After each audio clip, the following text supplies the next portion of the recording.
মানুষদেরকে বলতে লাগলেন যে হে মক্কা নগরীরা, তোমরা এক আল্লাহর ইবাদত করো। তোমরা যে এতগুলো মাবুদের ইবাদত করছো, এই মাবুদের ইবাদত করা যাবে না। যখন এই কথা বলা, বিশ্বনবী আমার তাদের কাছে শত্রু হয়ে গেলেন, তাদের কাছে দুশমন হয়ে গেলেন।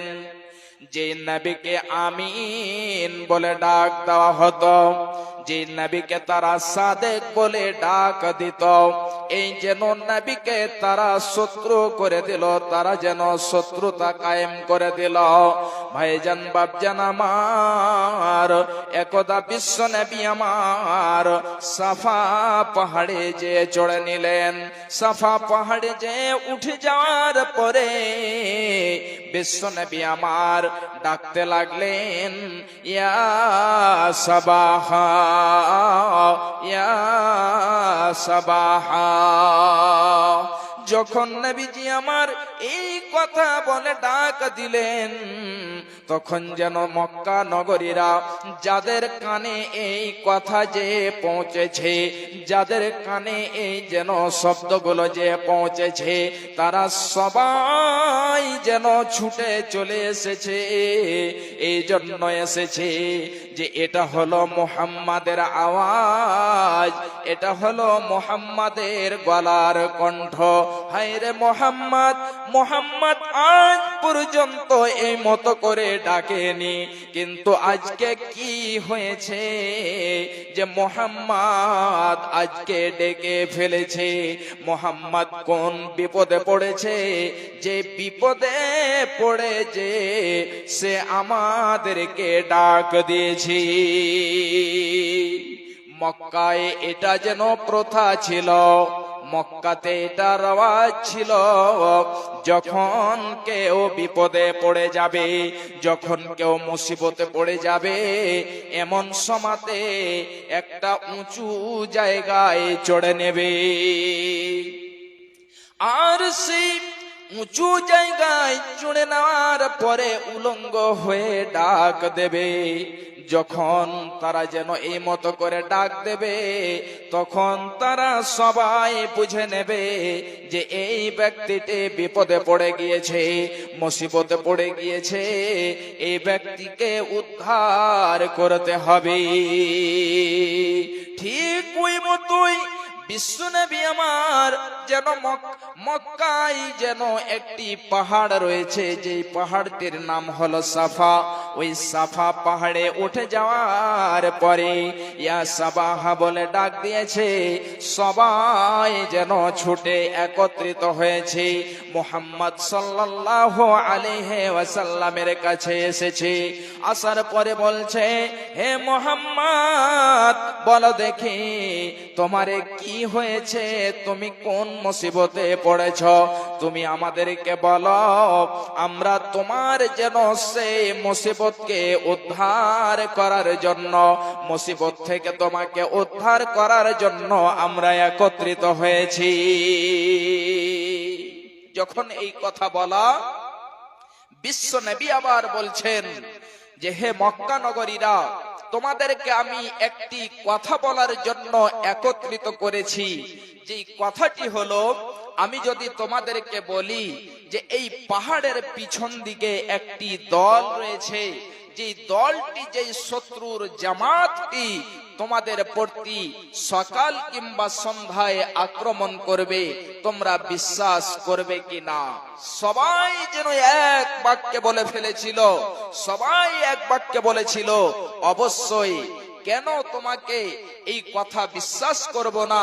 এই জন্য আজ পর্যন্ত তোমার মুখ থেকে আমরা মিথ্যা কথা শুনতে পাইনি। ভাইজান বাপজান আমার, মা আমার, বোনেরা আমার, খুব ভালো করে শুনুন। যখন এই কথা বলা, এবারে বিশ্ব নবী আমার তাদেরকে বলছেন, হে মক্কা নগরীরা, যখন তোমরা এই কথাটি বললে যে তোমরা বিশ্বাস করবে, তাহলে বলো দেখে, আমি যদি তোমাদেরকে বলি যে এক আল্লাহ রয়েছেন, ওই আল্লাহর ইবাদত করতে হবে, আর অন্য কোনো মাবুদের ইবাদত করা যাবে না। যখন এই কথা বললাম, এমন সমাধি মক্কা নগরীরা, মক্কার লোকেরা, তার মধ্যে একজন ব্যক্তি ছিল যার নাম হলো আবু লাহাব। ওই আবু লাহাব বলছে, তাব্বান লাকিয়া মুহাম্মদ, হে মুহাম্মদ, তোমার হাত দুখানা যেন ধ্বংস হয়ে যাক, হে মুহাম্মদ, তোমার হাত দুখানা বরবাদ হয়ে যাক। ভাইজান, বাপজান আমার মা, আমার বোনেরা, যখন এই কথা বলা, হযরতে এই যেন নবী সাল্লাল্লাহু আলাইহি ওয়াসাল্লামের আবু লাহাব যেন চাচা হলো, এই চাচা যদি এই কথা বলে যে মুহাম্মদ, তুমি আমাদেরকে এই জন্য ডেকেছ, তোমার হাত দুখানা ধ্বংস হয়ে যাক, বরবাদ হয়ে যাক, তাহলে আপন লোকে যদি এই কথা বলে, তাহলে অন্তরে কত যেন আঘাত লাগে। এই কথা যখন বললাম, বিশ্ব নবী আমার হতাশ হয়ে বসে আছেন। আল্লাহ রাব্বুল আলামিন জিবরিলকে বলছেন, হে জিবরিল, আমার যাও, এই আয়াত যেন আল্লাহ রাব্বুল আলামিন নাযিল করে দিলেন, পাঠিয়ে দিলেন, তাব্বাত ইয়াদা আবি লাহাবিন ওয়া তাব। বরং নবীজির নয়, আবু লাহাবের দুই হাত যেন বরবাদ হয়ে যাক, আবু লাহাবের হাত যেন ধ্বংস হয়ে যাক। শুধু আবু লাহাব নয়, আবু লাহাবের মাল, ধন, সম্পদ, সমস্ত কিছু যেন বরবাদ হয়ে যায়। ভাইজান, বাপজান আমার, এই আবু লাহাবের সাথে কি হয়েছিল একটু আপনাদেরকে আমি শুধু জানিয়ে দিচ্ছি। যখন আপনারা ইতিহাস পড়বেন, তারিখ পড়বেন, তখন যেন বুঝতে পারবেন, তখন আপনি দেখতে পেয়ে নেবেন। এই আবু লাহাবকে গাজওয়ায়ে বাদরের কিছুদিন পরে তাকে একটি অসুখ হয়েছিল, যে অসুখের নাম হলো আদসিয়া। এই আদসিয়া নামক যখন তাকে অসুখ হলো, তখন যেন তার শরীর পচতে আরম্ভ হয়ে গেল। আদসিয়া কাকে বলে? মুফাসসিরিন বলছেন, যেমন মানুষকে পক্স হয়, উপরে পানি যেন থাকে, ঠিক ওই মতোই তার শরীরে, সারা শরীরে ফুটে গেল, আস্তে আস্তে পচানি ধরে গেল। ভাইজান, বাপজান আমার মা, আমার বোনেরা, ওই আবু লাহাব যেন ওই অসুখে মারা গেল।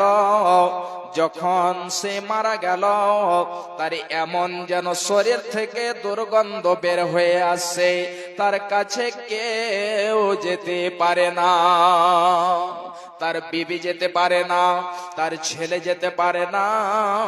এবারে মারা গিয়েছে, কেমন করে তাকে দাফন করবে?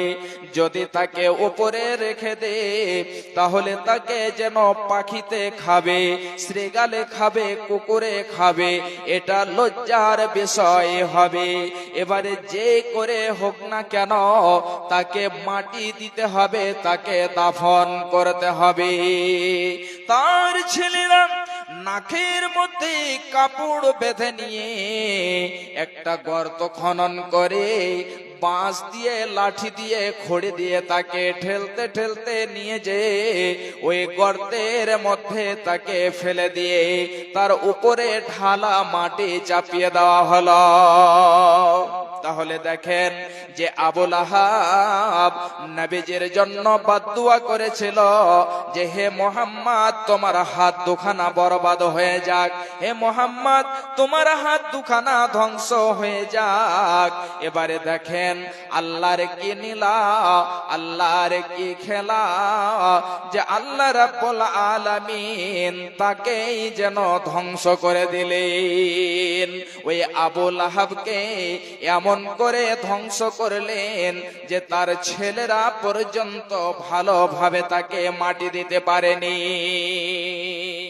একি তোমার লীলার দয়াল, একি তোমার খেলা, একি তোমার লীলার দয়াল, একি তোমার খেলা।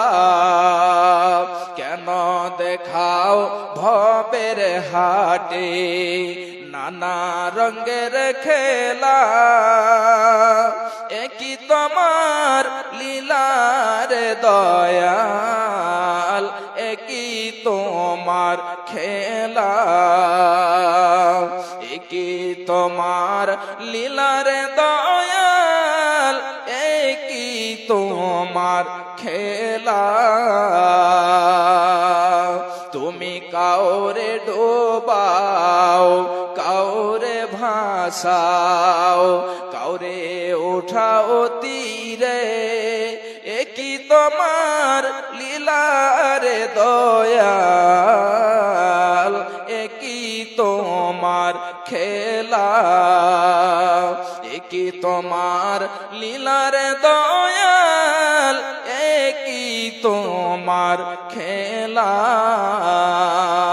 তুমি কাউরে মারো, কাউরে বাঁচাও, কাউরে হাসাও, কাউরে কাঁদাও, একি তোমার লীলার দয়াল, একি তোমার খেলা, একি তোমার লীলার দয়াল, একি তোমার খেলা। কেন দেখাও ভবের হাটে, কেন দেখাও ভবের হাটে নানা রঙের খেলা, একি তোমার লীলার দয়াল, একি তোমার খেলা। পাড়ি দিতে আইলাম আমি এই ভব সিন্ধু মাঝে, একি তুমি করলে দয়াল, ডুবলো তরি গঙ্গে, একি তোমার লীলার দয়াল, একি তোমার খেলা, একি তোমার লীলার দয়াল, একি তোমার খেলা।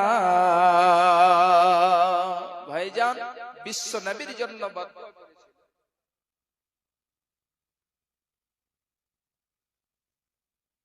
তো ভাইজান বিশ্ব নবীর জন্য বদদুয়া করেছে। দেখেন সেই বদদুয়ার কারণে আবু লাহাব যেন নিজেই ধ্বংস হয়ে গিয়েছে। এই জন্য ভাইজান বাপজান আমার, যদি কেউ নিজের জন্য গর্ত করে, অন্যজনের জন্য যদি কেউ গর্ত করে, তাহলে অন্যজনের জন্য নয়, সে নিজের জন্যই গর্ত করছে। ভাইজান বাপজান আমার, এই মরণ সম্পর্কে একটা হাদিস আপনাদেরকে আমি তুলে দিচ্ছি, খুব ভালো করে শুনুন। মানুষের যখন মরণ চলে আসে তখন যেন তার কত কষ্ট হয়, এই কতটা যেন কষ্ট, একটা হাদিস খুব ভালো করে শুনুন। রাবি হচ্ছেন হযরতে আয়েশা সিদ্দিকা রাদিয়াল্লাহু তাআলা আনহা। যখন বিশ্বনবী জনাবি মুহাম্মদুর রাসূলুল্লাহ মারাগুল মাউতে রয়েছেন, যখন বিশ্বনবী আমার মরণ শয্যায় রয়েছেন, হযরত আয়েশা বলছেন যে সেই দিন নবীজি আমার কাছে আছেন, নবীজির সারা শরীর যেন এত গরম রয়েছে, এত যেন বেশি জ্বর রয়েছে, নবীজির যেন মুখমণ্ডল বারবার শুকিয়ে যাচ্ছে। এই জন্য নবীজির পাশে একটা পানির বর্তন রয়েছে, আর ওই বর্তন নবীজি আমার যেন হাত ডুবাচ্ছেন, পানির ভেতরে হাতটাকে দিচ্ছেন, আর ভেজা হাতটাকে নবীজি আমার চেহারাতে মুছে দিচ্ছেন। এই জন্য করেছেন বিশ্ব নবীর মুখমণ্ডল, বিশ্ব নবীর চেহারাটা মনে হচ্ছে শুকিয়ে যাচ্ছে। হায়রে নবী আমার, বারবার বারবার নবীজি আমার এই মতো করতে আছেন।